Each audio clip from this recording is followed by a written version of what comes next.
I was in a provincial archive cross-referencing municipal records for an unrelated project when I found the photograph. Black and white, late 19th century, judging by the emulsion quality. A statue unveiling. The monument depicted a man in period dress, early 1800s, perhaps earlier, holding what appeared to be drafting instruments. Classical pedestal, dignified pose. The attribution read simply, the architect. Not Architect Jones or in memory of Samuel Richardson, master builder. Just the architect. The caption offered no clarification. Municipal dedication ceremony. Nothing more. I should have moved on. I didn't. The deeper I looked, the more I found. Not scattered examples, not isolated oddities, a pattern that repeats with unsettling precision across dozens of cities, across multiple continents, across different administrative regions that supposedly had no coordination with one another. Monuments to the physician, the scholar, the engineer, the writer, the composer, anonymous tributes, nameless honours, statues erected at considerable expense, and these were expensive undertakings requiring committee approval, public funding, skilled artisans, dedicated to people who, according to every official record I could locate, never existed. The official explanation is simple, elegant even. These monuments, we're told, represent ideals rather than individuals. They're allegorical, symbolic tributes to professions, to abstract concepts of learning and civic contribution, the kind of neoclassical symbolism popular in the 18th and 19th centuries. Think of Lady Justice.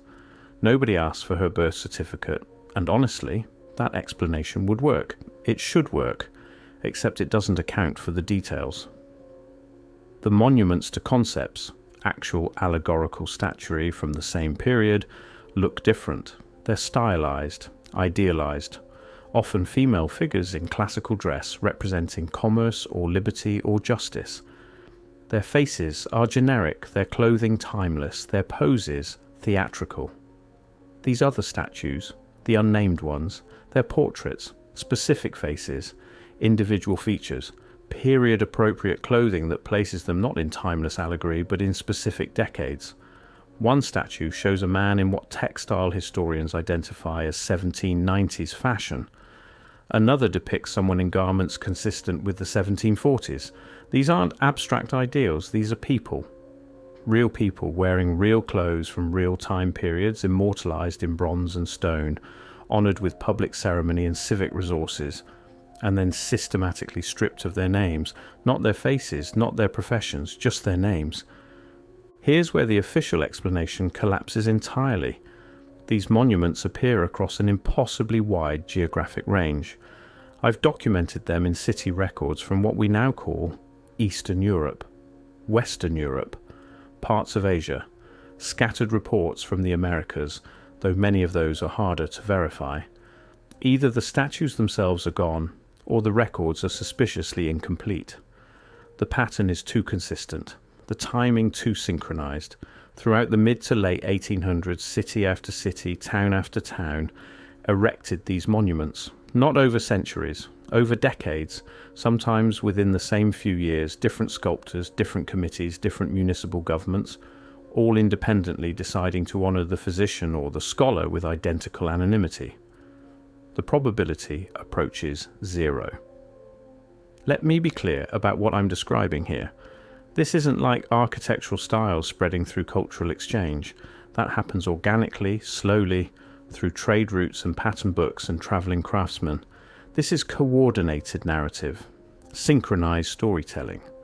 Multiple cities, often with minimal contact, somehow all deciding simultaneously to commission expensive public monuments, dedicate them to unnamed individuals, dress those individuals in period-specific historical clothing, honor them with identical generic titles, provide no biographical information whatsoever, maintain this convention across decades, all without proper documentation of why, and all while pretending this was normal. Once you see it, you can't unsee it. Let me describe what I found when I categorized these monuments by profession. The architect appears most frequently. Dozens of documented examples, possibly more, that have been destroyed or misidentified, always male, always shown with drafting tools or architectural plans, often positioned near significant buildings that themselves have questionable attribution in official records. The physician, the scholar, the engineer, the writer, the composer. These professions repeat, not randomly, not with the variation you'd expect if different cities were independently choosing symbolic figures, the same roles, the same poses, the same generic titles. And then there are the outliers, the ones that don't fit the pattern quite as neatly. The navigator, found in what are now landlocked regions, the cartographer, in places where official history insists no significant mapping occurred. The chronicler. That's a peculiar choice, isn't it? Why would cities in the 1880s honour anonymous historians, unless there were histories that needed to be reconsidered, rewritten, attributed elsewhere? The pattern repeats, but it also reveals. Each profession suggests not just what was being honoured, but what was being erased. Not all of these monuments survived. Some disappeared in the early 20th century. Wars, urban renewal, shifting political winds, all plausible explanations. Except the pattern of which ones were destroyed is suspicious. The monuments that survive tend to be the more abstract ones. The writer holding a quill, the physician with period-appropriate medical instruments, vague enough to be reinterpreted as purely symbolic. The ones that disappeared, those were more specific, more detailed. I found references in old city records to monuments that included additional elements, maps showing territorial boundaries that don't match official histories, astronomical instruments calibrated to observations that weren't supposed to happen yet, architectural elements that reference building techniques attributed to later periods. Those are gone now. Archival whispers hint at something similar with statues. A 1920s council minute mentions removal of the monument per directive. No explanation, no elaboration. It had stood for 47 years, then it didn't. Another fragment. A statue, formerly known as something else, rededicated, recarved. The maps it held replaced with different objects. New plaque, new narrative, not destroyed, repurposed, which might actually be more revealing. If these were merely allegorical symbols, why the need to change them? Why go to the expense of physical alteration? Unless the allegory itself had become problematic, unless what was being symbolized could no longer be publicly acknowledged. I've examined dozens of these monuments' inscriptions. What they don't say is as important as what they do. Standard monument practice, even for purely symbolic statues, includes dates. Erected 1885, in the year of our Lord 1877. Something to anchor the monument itself in time. These, many have no dates at all, or they have dates that create problems. A statue of the engineer dedicated in 1889, but the figure's clothing and tools date to approximately 1750 to 1780. Why commemorate a 19th century ideal of engineering by depicting someone from a century earlier? The standard explanation, that the sculptor was simply depicting period costume for aesthetic reasons, crumbles under scrutiny. Some of these statues show technological details that were supposedly not in use during the period the clothing represents. Instruments, tools, specific types of measurement devices. The evidence suggests something much larger. These monuments were created to preserve specific individuals while simultaneously erasing their identities. Not to honour the abstract concept of architecture, but to acknowledge a particular architect, while ensuring that architect could never be researched, verified, or connected to specific buildings and accomplishments, preservation through anonymity, memory through forgetting. Let me tell you about the gaps. Municipal archives from the 19th century are usually comprehensive, exhaustively, tediously comprehensive. Permits for street vendors, records of minor property disputes, pages and pages documenting the mundane machinery of civic life. But around these monuments, gaps, missing committee minutes, lost correspondence, damaged by water or destroyed in fire, or simply whereabouts unknown. always the documents that would explain the decision-making process, always the records that might contain names, biographical details, justifications. The sculptor contracts survive, the expense reports survive, the dedication ceremony programs survive, the explanations don't. I've spoken with archivists, quietly, carefully, about these gaps. Most haven't noticed the pattern. Why would they? Each gap taken individually is unremarkable. Archives have gaps, documents get damaged, lost, misfiled. But when I describe the specific pattern, documents related to these specific monuments across multiple archives in multiple countries, some of them pause. One archivist, older, near retirement, looked at me for a long moment and said, "You know, I always wondered about that." Then she changed the subject. She wondered, but she didn't investigate. Nobody investigated. Here's something I couldn't ignore. Some of these monuments are sculpted in styles that predate their official creation dates by decades. Not slightly outdated, dramatically so. Statues from the late 19th century, according to municipal records, executed in sculptural styles consistent with 1820s neoclassicism. Not a revival, not an homage. The actual technique, the actual approach, as if the sculptor learned their trade 70 years earlier. How? One possible explanation. The statues themselves are older than their official unveiling dates. They were created earlier, stored and then installed later with manufactured provenance. Another explanation. The sculptors were working from much older models or sketches, reproducing existing monuments that needed to be replaced, updated with new or rather no names. Either way, we're back to the same implication. These monuments are preserving something older than their official histories suggest, and that's where the whole edifice of symbolic allegory becomes impossible to ignore for what it is, a cover story. Map these monuments and you see something else, something the official explanation can't accommodate. They cluster, not around capitals, not around major cultural centres, though some appear there too. They cluster around specific types of cities. Trading hubs that existed along routes that official histories say were minor or insignificant. Port cities that supposedly weren't major ports during the period the monuments commemorate. University towns where the university's official founding dates postdate the periods depicted in the statues' clothing and instruments. The monuments mark something, not abstract ideals, places, specific locations where specific people did specific things that can no longer be officially acknowledged. The navigator in a landlocked region.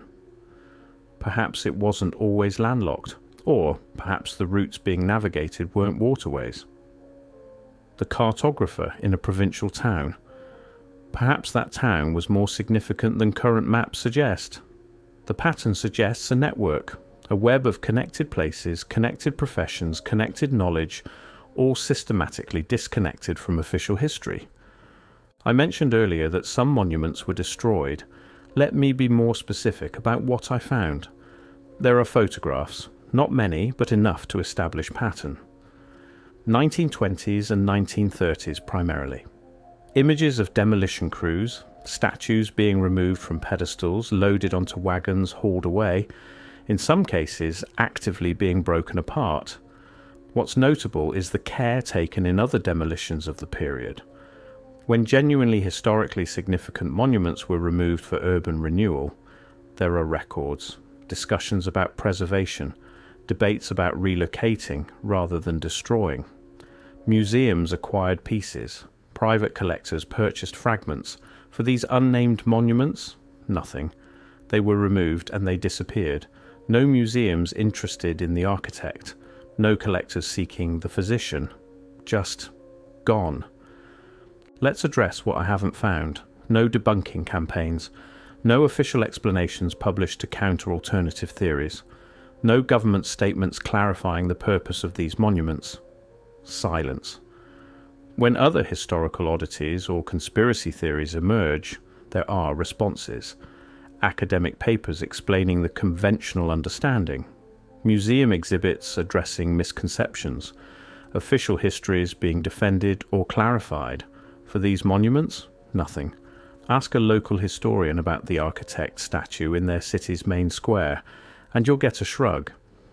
Oh, that old thing. It's just decorative, I think, symbolic of civic pride or something. Ask why it's dressed in 1780s clothing when erected in 1890, and you'll get another shrug. Artistic choice, probably. Ask why there are dozens of nearly identical monuments across multiple continents, and you'll get puzzled looks, because most local historians don't know about the others. They know their statue. They've never considered the pattern. The silence isn't conspiratorial, it's ambient, structural, the kind of not knowing that doesn't require active suppression because everyone has already agreed, without discussion, not to ask. The chronology matters. These monuments appear most frequently between 1870 to 1895. A concentrated burst of monument building across multiple continents, all following the same pattern, all honouring the same anonymous professions. Then they stop. Not gradually, abruptly. After 1895, I can find almost no examples of new unnamed professional monuments being erected. The practice simply ends. Cities continue building monuments to named individuals, to military victories, to specific historical events, but the anonymous tributes cease. Why? What changed in the mid-1890s that made these monuments unnecessary, or impossible, or too dangerous? One possibility, whatever was being preserved, had been sufficiently erased from official history that the monuments themselves became redundant or too obvious. Another possibility, the generation that understood what these monuments represented was dying. Their children, raised on the new official histories, wouldn't recognize the significance. The monuments would become genuinely symbolic, genuinely anonymous, their original purpose lost to time. Perhaps that was the point. Create the monuments while memory still lived. Honor the unnamed while people still remembered the names. Then wait. Wait for memory to fade. Wait for the official history to fully replace the remembered one. Wait until the architect becomes just the architect. A symbol, an ideal, a decoration. Wait until no one asks anymore. I think about knowledge, not abstract knowledge, specific knowledge, technical knowledge. The kind embedded in the hands of practitioners, in the methods of craftsmen, in the approaches of thinkers who don't leave written treatises. In surviving photographs of certain statues, figures hold instruments that don't quite make sense. Period-appropriate surveying equipment, yes, but configured in ways experts can't fully identify. Maps showing projections slightly off from standard methods, or slightly right in ways that shouldn't have been accessible yet. Astronomical instruments that resemble astrolabes but with additional elements, modifications, purposes unknown. What did they know? What were they measuring? What were they calculating? We can't ask them. We don't even know their names, but someone thought their knowledge important enough to honour publicly. Someone thought their contribution significant enough to immortalize in bronze and stone. And then someone else thought their identities dangerous enough to erase systematically. Both things can be true. I've avoided the obvious question. Let me address it now. Why would anyone want to erase these figures while simultaneously preserving their monuments?